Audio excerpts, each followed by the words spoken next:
اللہ اکبر۔ ان پڑھ اور غریب ماں کی یاد میں انہوں نے بڑی خوبصورت باتیں لکھی۔ کہا عالی نسب ہوٹلوں میں کھانا کھانے میں وہ سرور کہاں جو چولہے پر بیٹھ کے ماں کے ہاتھوں سے پکی ہوئی چپاتیاں کھانے میں ملتا ہے۔ عالی جناب، حضرت صاحب، قبلہ عالم، کیا کیا لفظ بولے جاتے ہیں اسٹیجوں کے اوپر، لیکن ان لفظوں کا وہ نشہ نہیں ملتا جو ماں کی زبان سے اوئے ببلو اور اوئے مٹھو میں رکھا ہوا ہے۔ ماں جب یہ کہہ کے پکارتی ہے تو لگتا ہے کہ سارا پیار سمٹ کے ماں کے لہجے میں آ گیا ہے، لفظ نہیں ہے، ماں کے منہ سے شہد ٹپک رہا ہے۔ ماں جب بولتی ہے تو اس کے لہجے میں جبریل بولتا ہے۔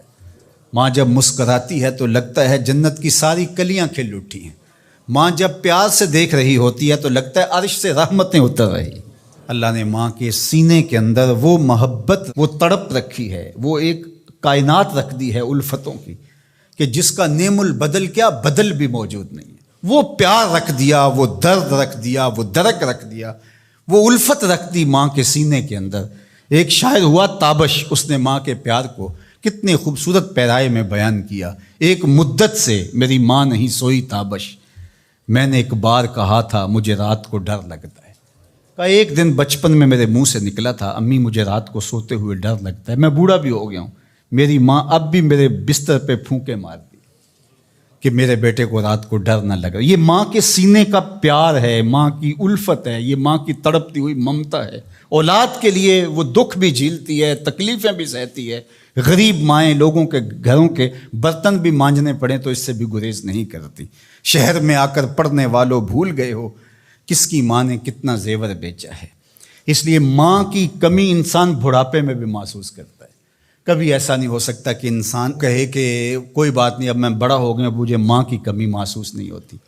بوڑھا بھی ہو جائے انسان جو ہے وہ سب سے اونچے منصب پر بھی بیٹھ جائے، میں اور آپ کیا، میری اور آپ کی حیثیت اور اوقات ہی کیا۔ امام الانبیاء حضور ختم المرتبت صلی اللہ علیہ وآلہ وسلم حجرہ انور سے نکلے اور جو ہی حضور نبی رحمت صلی اللہ علیہ وآلہ وسلم مصلی پر تشریف فرما ہوئے تو حضور کو دیکھ کر کے تمام صحابہ ادب سے کھڑے ہو گئے۔ جو ہی یہ امٹتا ہوا پیار دیکھا تو حضور کی نظر پلٹ کے کئی سال پیچھے چلی گئی اور ابوا کی وادی میں اپنی ماں کی قبر پہ کھڑا ہوا اپنے آپ کو پاتے ہیں حضور۔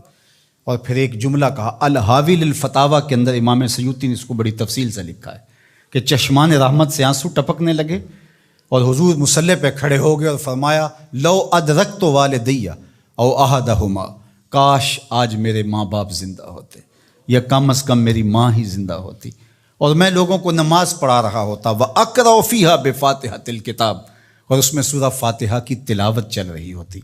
پھر میری ماں کو میرے ساتھ اچانک کوئی کام یاد آ جاتا، وہ دروازے پر آتی اور چلمن سرکاتی اور مجھے بیٹا کہہ کے آواز دیتی۔ فرمایا لوگوں نماز چھوڑ کے پہلے ماں کی بات سن لیتا۔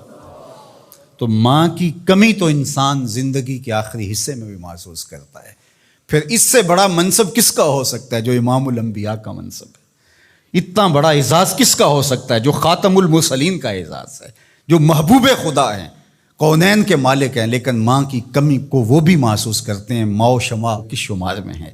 تو ماں باپ کا وجود اللہ کی رحمت ہے۔ جب یہ سایہ سر سے اٹھ جاتا ہے تو پھر پتہ چلتا ہے کہ بندہ کھڑا کہاں ہے۔